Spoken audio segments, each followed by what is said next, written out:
አባትሽ እዚህ ከሆኑ ማየት እችላለሁ? ለምን? አባትሽን በጣም እንደምትወጃቸው ሰላምና ምናሴ ነግረውኛል። እና እዚህ ሆስፒታል ከሆኑ ብተዋወቃቸው በጣም ደስ ይለኛል። አቶ መስፍን ሀናን እኔ የምልሽ አባትሽ እዚህ ሆስፒታል ከሆነ ያለው ብጠይቀውስ ብታስተዋውቂኝ ይላታል። ሀናም አይሆንም አባዬ፣ እኔ ቤተሰቦችን እየፈለግኩ እንደሆነ እንዳገኘኋቸውም ይህ ሁሉ ምርመራም እያካሄድኩ እንደው ከሰማ ይሞትብኛል ትለዋለች። አሰላሙ አሌይኩም ወራህመቱላሂ ወበረካቱ። ሰላም እንዴት ናችሁ? በአለም ዳርቻ የምትገኙ የነጆም ኩኪንግ ቤተሰቦች ኖላዊ ክፍል 46ን ተከታታይ ድራማ ይዤላችሁ መጥቻለሁ። ላይክ፣ ሼር፣ ሰብስክራይብ በማድረግ እስከ መጨረሻው አብረውን ይቆዩ። ሀና እንግዲህ አቶ መስፍን እንደጠየቃት አባትሽን ልተዋወቃቸው ሲላት አባቴ ይህን ሁሉ አያውቅም፣ ስለዚህ አባቴ ደግሞ እንዲያዝንብኝ እንዲሞት አልፈልግም ትለዋለች።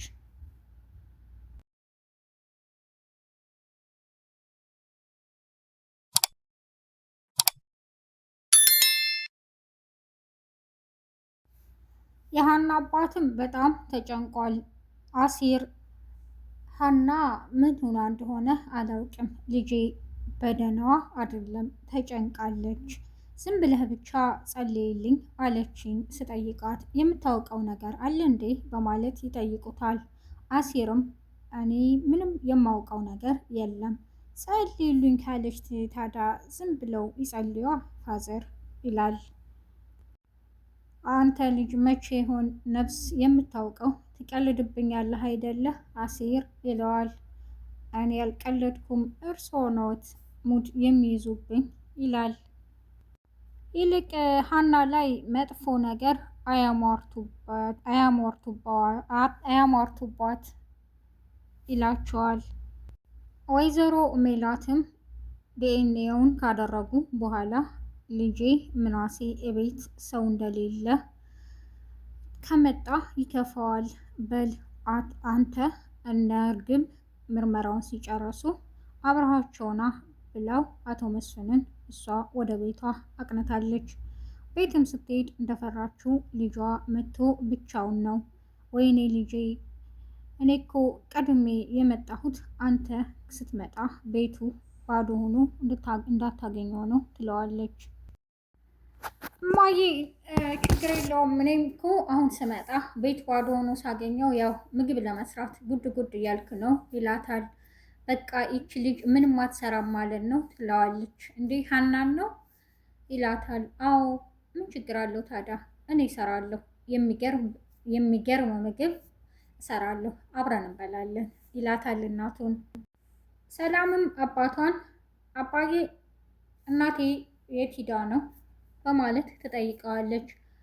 አይ እናትሽ ቤት ሂዳለች፣ እኔ ደግሞ እነ እርግብን እየጠበቅኩ ነው ይላታል። እኔ ምልህ ግን አባዬ ከእርግብና ከሀና ልጅህ እንዲሆን የምትመኘው ማንን ነው በማለትም ትጠይቀዋለች። እንዴ ምን ማለት ነው? እኔ የሀናም ብትሆን እሷም በቃ ሁለቱንም ልጆቼ ባይሆኑም እንኳን ይላታል። አይ አባዬ እንደሱ አትበል፣ እኔ ግን ዝም ብዬ ሳይ ሀና ልጅህ እንድትሆን የምትመርጥ ይመስለኛል። እኔም በሆን ሀና እህቴ እንድትሆን እመርጣለሁ ትለዋለች። ወደ ቤትም ከተመለሱ በኋላ ወይዘሮ ሜላት አልጋቸውን ያስተካክላሉ። እርግብም በመግባት እማዬ ትላታለች። ልጄ መጣሽ በማለትም ትቀበላታለች። ምን እያደረግሽ ነው ስትላት፣ ያው ልጅቷ የቤቱን ስራ እኮ ትተዋለች፣ እኔ እየሰራው ነው ትላታለች። እማዬ ምን ሆነሽ ነው የምትጨነቂው በማለት የሆንሽውን ያሳለፍሽውን ብትነግሪኝ ትንሽ ደስ ይለኛል ትላታለች። ወይዘሮ ሜላትም እሺ ብላ ቁጭ ብላ ያሳለፈችውን ልጄ ለ17 ዓመት ያክል ጠፍታብኝ ለሰላም ፍቅር አልሰጣትም ነበር፣ ለልጄ ለምናሴም እንደዛው፣ ሁሌ ተኝቼም የሚያሳስበኝ የልጄ የእርግብ ጉዳይ ነበር ትላታለች። እርግብም ታዳምጣለች። ሀናም ለዶክተሩ ትለዋለች፣ እኔ ስራዬ በሕክምና ነው የተመረኩት። ስራም ነበረኝ፣ ደሴ እሰራ ነበር። አሁን ግን አባዬ ሲያመው ወደ አዲስ አበባ መጣን። ለሱ ደግሞ ማሳከሚያ ብር ስለሌለኝ ነው ሰው ቤት ተቀጥሬ የምሰራው ትለዋለች። ዶክተሩም በጣም ያዝናል። ሀናም ወደ አባቷ ተመልሳለች። አሲር እጅግ በጣም አመሰግናለሁ። እዚህ ሀገር ምንም የማውቀው ሰው የለም። ነገሮች የተስተካከሉት አንተ ስላለህ ነው ትለዋለች። ሀና ምንም ችግር የለው አታመስግኝኝ ይላታል አሲር። አሁን እሺ ወደ አባዬ ወደ ውስጥ እንግባ ወይስ እንዴት ነው ይላታል። አይ ሂደን ምግብ ሰርተን እንምጣ፣ ቤት እንሄድ፣ አንዳንዴ እንኳን አባዬን እስኪ እንቀልድበት ትለዋለች። እንዴ አንቺም እንደዚህ ታስቢያለሽ ይላታል። ለማንኛውም እሺ እንሄድ ወደ ቤት፣ ምግቡን እናንጣ። ግን ስትታይ ሙድ የምትይዢ አትመስሊም፣ በግብዳው ነው ለካ ሙድ የምትይዢው ይላታል አሲር። ሰላምም ኪችን ገብታ ትሰራለች። እርግብም አብራት እየሰራች ነበረ። ሰላም እንዴ ሀኒ ግን ስንቱን ጉድ ነው የቻለችው ትላለች። እርግብ ደግሞ ይህም ስራ ሆኖ ነው እንዴ? ስራስ አሳይሻለሁ ትላታለች።